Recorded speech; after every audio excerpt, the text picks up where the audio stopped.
लाडक्या बहिणी आता अपात्र ठरणार, निकष ठरले आणि याच निकषांमध्ये बसणाऱ्या स्त्रियांना मिळणार मुख्यमंत्री माझी लाडकी बहीण योजनेचा फायदा। विधानसभा निवडणुकांसाठी महायुतीने सुरू केलेल्या या लाडकी बहीण योजनेचा फायदा अनेक महिलांना मिळाला। आर्थिक दुर्बल घटकातील महिलांना तर याचा खूपच फायदा झाला, तर विरोधकांकडून एकच बोललं जात होतं की निवडणुकांनंतर ही योजना बंद पडणार। अशातच सत्ताधाऱ्यांनी निवडून आलो तर 1500 रुपये ऐवजी 2100 रुपयाचा हप्ता केला जाईल असे आश्वासनही दिले।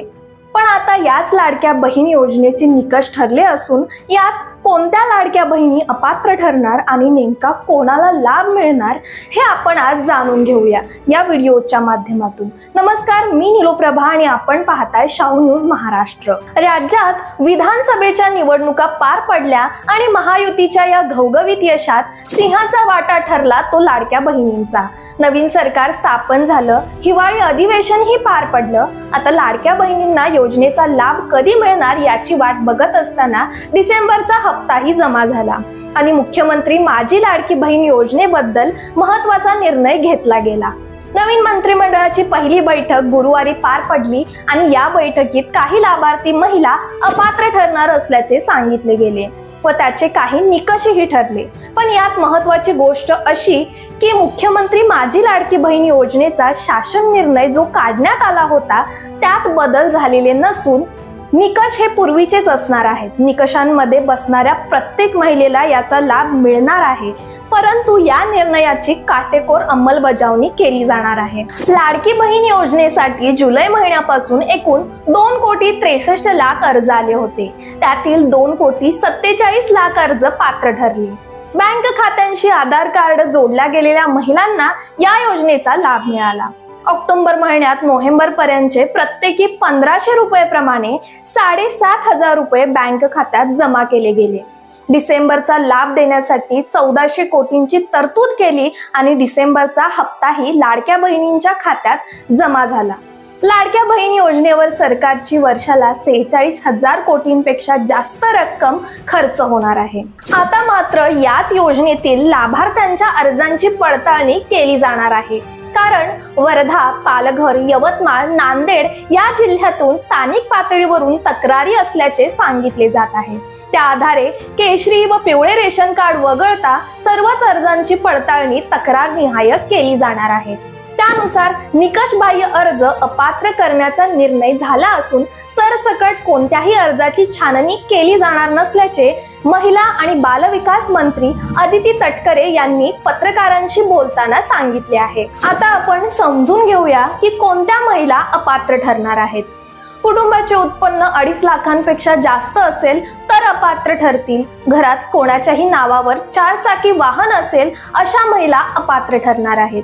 शासकीय नोकरी असताना जर या योजनेचा लाभ घेतला असेल तर अपात्र, तसेच इतर कोणत्याही शासकीय योजनांचा लाभ घेतला असेल तर त्यातील फरकाची रक्कम फक्त मिळणार आहे। म्हणजे जर दुसऱ्या योजनेतून 1000 रुपये मिळत असतील तर या योजनेतून ते वजा होऊन जो 500 रुपयांचा फरक राहतो तेवढाच लाभ मिळणार आहे। ज्या महिला विवाहानंतर परराज्यात गेलेल्या असतील त्याही यासाठी अपात्र ठरतील।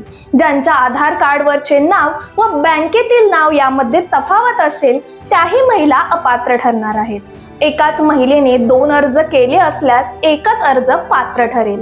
लाभार्थी महिलाच नाही तर त्यांच्या पतींचाही इन्कम टॅक्स रिटर्न बघितले जाणार आहे। ते इन्कम टॅक्स भरतात का याची तपासणी केली जाणार आहे। राज्यामध्ये ही फेरपडताळणी सुरू झालेली असून निकषांमध्ये बसत नसेल आणि जर योजनेचा लाभ घेतला असेल तर त्या संदर्भात कोणती कारवाई केली जाणार हे अजून तरी स्पष्ट झालेलं नाही। मग आता राहतो प्रश्न तो 2100 रुपयांचा। हे पैसे कधीपासून मिळणार तर याबाबत अदिती तटकरे यांनी असं सांगितलं की मुख्यमंत्री देवेंद्र फडणवीस, उपमुख्यमंत्री एकनाथ शिंदे व उपमुख्यमंत्री अजित पवार यांनी स्पष्ट केलं आहे की रकमेची वाढ किंवा इतर बाबी या वर्षाच्या कुठल्याही कालावधीत होत नसतात। आम्ही जेव्हा ही योजना जाहीर केली त्यावेळी सुद्धा ती योजना अर्थसंकल्पात आणली होती आणि तिथून ती सुरू झाली होती। त्यामुळे नवीन अर्थसंकल्पीय अधिवेशन ज्यावेळी येईल त्यावेळी अर्थसंकल्प तयार केला जाईल आणि त्यावेळी त्या संदर्भातील सकारात्मक निर्णय घेतला जाईल, हे त्यांनी स्पष्ट केलं आहे। मार्च 2025 नंतर जे अर्थसंकल्पीय अधिवेशन सुरू होईल त्यामध्ये मुख्यमंत्री माझी लाडकी बहीण योजनेचा हप्ता हा 1500 रुपये वरून 2100 रुपये करण्याचा निर्णय घेतला जाऊ शकतो व त्याची अंमलबजावणी केली जाईल आणि त्यासाठी तितक्या वाढीव निधीची तरतूदही केली जाईल। पण तुर्तास तरी लाडक्या बहिणींना 1500 रुपयेचाच दर महिन्याला हप्ता मिळणार आहे। त्यामुळे सर्व निकषांमध्ये जर तुम्ही बसतात तर त्याचा लाभ तुम्हाला नक्कीच मिळणार आहे। आतापर्यंत 6 हप्ते जमा झाले असून 15 ऑक्टोबर ही अर्ज करण्याची शेवटची तारीख होती। अजून शेवटच्या टप्प्यातील 64 लाख अर्जांची छाननी सुरू आहे। त्यापैकी 10,000 अर्ज बाद झालेत जे निकषांमध्ये बसत नाहीत।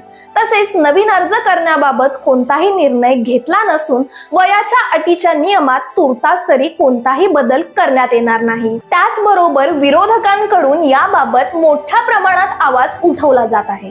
निवडणुकीनंतर 20 लाख लाडक्या शेतकरी बहिणी नावडत्या कशा झाल्या?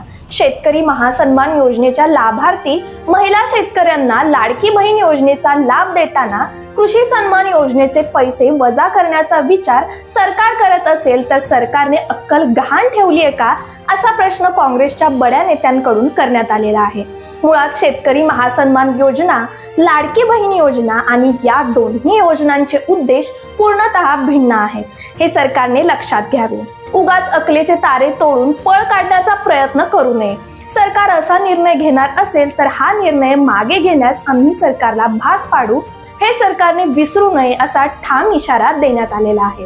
तुम्हाला ही माहिती कशी वाटली व तुमचे काही प्रश्न या योजनेबाबत असतील तर आम्हाला नक्की कमेंट करून सांगा आणि अशाच नवनवीन बातम्यांसाठी शाहू न्यूजला सबस्क्राईब करा। धन्यवाद।